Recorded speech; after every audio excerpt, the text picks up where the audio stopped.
I just love it when you finish a book and you enjoy it that much that you end up having to have a really deep, long think about what your favourite book of 2022 would be. And let me tell you guys, this one is a contender.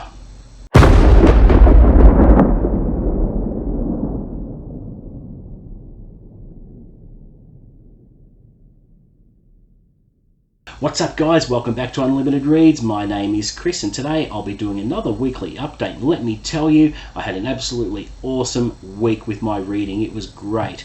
So let's start with what I read first of all. Now the first book I read was part of the New World's November reading project created by the Bookish Brides, of which I'm a co-host of, and this was week 2 where the theme was extraterrestrial, any work of science fiction at 250 pages or less set on another world. Now my pick for this week was Across a Billion Years by Robert Silverberg, which was a fantastic read. I did my review video on the channel early in the week. If you haven't caught the video, take a look. I go through a bit of detail on what my thoughts and reactions were on the book, and overall I really enjoyed it and had a really good ride.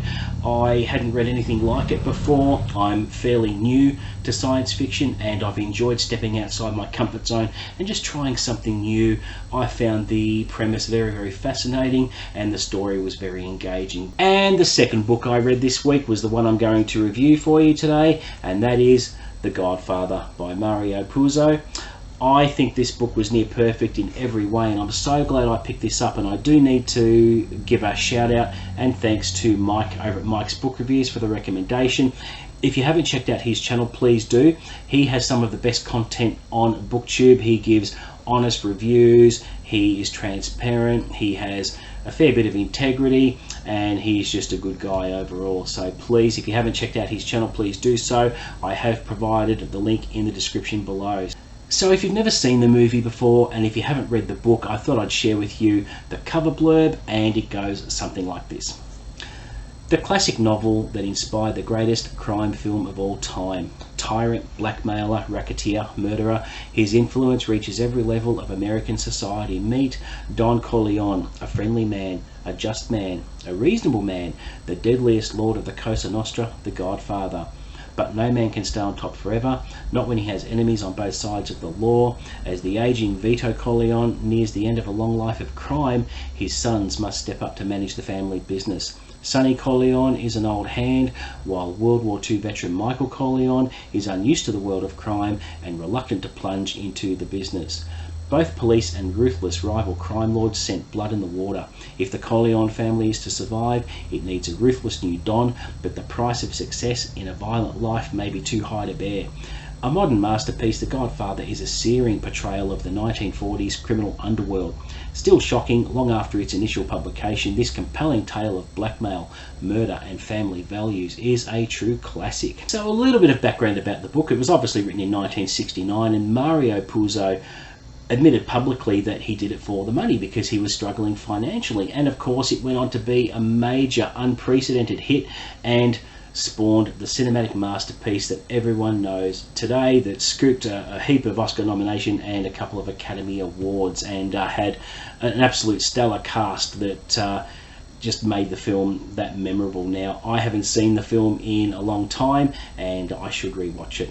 Now I have my own summary about the book just to give you a general overview before I go into some details. So the Corleone family is one of the 5 families of the New York Mafia who fights with the other 4 families in a brutal war in post-war America.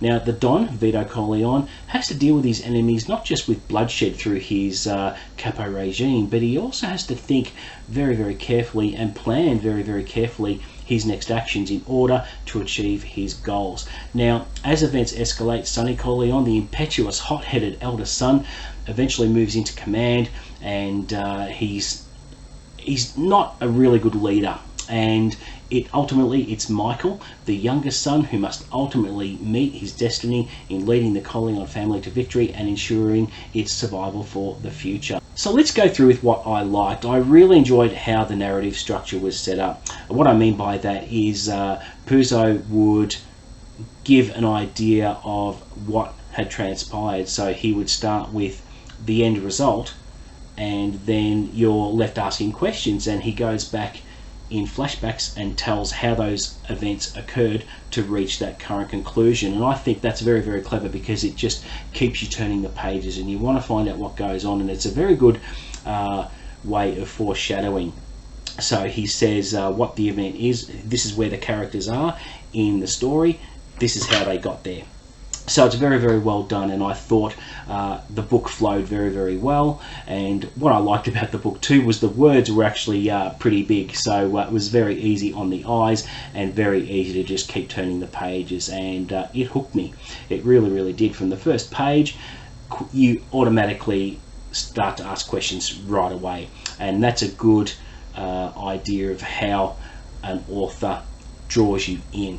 It's all about posing questions to the reader, and you just can't help but find out. So that was a really good aspect of the book I enjoyed. I think this book was really, really epic in scope, and even though it was only 600 pages, it's jam-packed with events and character story arcs that really go to extreme levels of what they go through.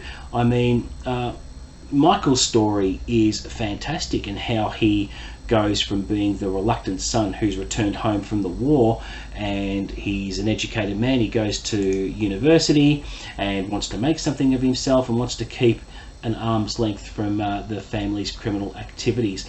And he eventually takes up the reins of the family, but he's untested, and that causes a lack of confidence in his subordinates to do the job that Vito did. And he ends up going on a very, very steep learning curve, and eventually he runs the family, but not before he experiences tragedy in Sicily when he's there in hiding. And I think Michael's story arc was very, very surprising to me. I didn't know how his story was going to play out. And he starts out pretty meek and mild, and then all of a sudden, when he moves into the position of power, he just changes. And I think that's a very, very strong theme of the book, how characters change by the end of it. And I just found Michael's story to be fantastic. I also really liked reading about Vito's rise to power. I think Puzo gives a really generous taste of how Vito came to be the Don, and how he made a name for himself, and how he became the most feared and most respected Don in the US. And I felt he spent quite a bit of time going through the actual backstory, but you know, it wasn't boring. It was very, very interesting to see how he rose to the position he came into. And just reading about his devotion to family and how he plans things around his business activities, and how he is, you know, a little bit reserved at times. He doesn't feel he has to clip someone just for the hell of it. There has to be a really good reason. There has to be a last resort. He always tries to reason with people first before taking any action, and he was especially good at reining in Sonny, because Sonny is a bit of a hothead and shoots first and asks questions later. The best part of the book for me was the last 100 pages or so, when Michael becomes the Don after Vito passes away from a massive heart attack.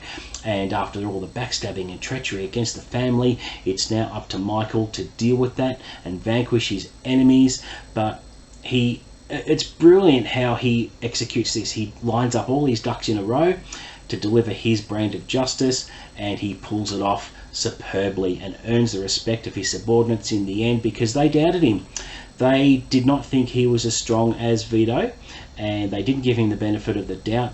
They underestimated his intellect, because Michael is smarter than everyone thinks. He knows what he's doing. He spent a lot of time with Vito behind closed doors. I think it was for weeks learning the business, and I think Michael had the natural ability as a leader, which all comes out in the end. And I think that section of the book was just absolutely thrilling, and it was genius how he planned everything and dealt with the traitors and the backstabbing, and made sure that the family Corleone would survive into the future years, and pack up shop and move from New York out to the West to start everything afresh. The most despicable character of the book, I thought, was Carlo Rizzi, who married Connie, the younger sister, and it was really satisfying to see how his story arc came to an end. I really felt things were justified. and was very satisfied, because he's not a character you would like with what happens in the book. I won't say any more about that, but he certainly his story arc ended quite well, in my opinion. So there you go. I don't think the storyline of Jules and Lucy was really needed in the book. It could have been a lot shorter. It went into a fair bit of detail that was needless, in my opinion. This is the only slight negative I have of the book.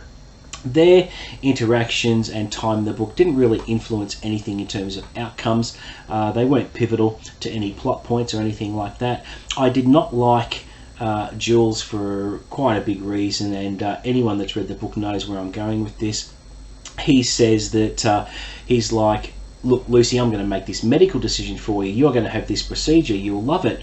And it turns out this procedure is for Jules's benefit only. And the doctor that performed the surgery for Jules was despicable, in my opinion. He goes, there you go, Jules. Hope you enjoy it. And I thought, yeah, that was a little bit difficult to read, and I think didn't really agree with that. I didn't really like the character for that reason, but that's all I'll say there. So this is a book that is going to stick in my head for a very long time, and earlier this year I was ready to call it early on what my favourite book of 2022 might be. Now I'm going to find I've got to think really hard and think really deeply now about what my favourite read will be. And I'd probably read this book every few years, because it has become an instant favourite of mine, and that's how much I loved it. And if you haven't read the book, I would urge you to pick it up and take a look. It's just brilliantly written. It's got everything. It's got murder, betrayal, lust, greed, grief, tragedy, gunfights, tenderness, romance, and even though it's got all these ingredients, at its heart it's all about family, which is the biggest theme of the book. So now I'm going to watch the movie that I haven't seen in many years, and I can't wait to see how it compares with the book.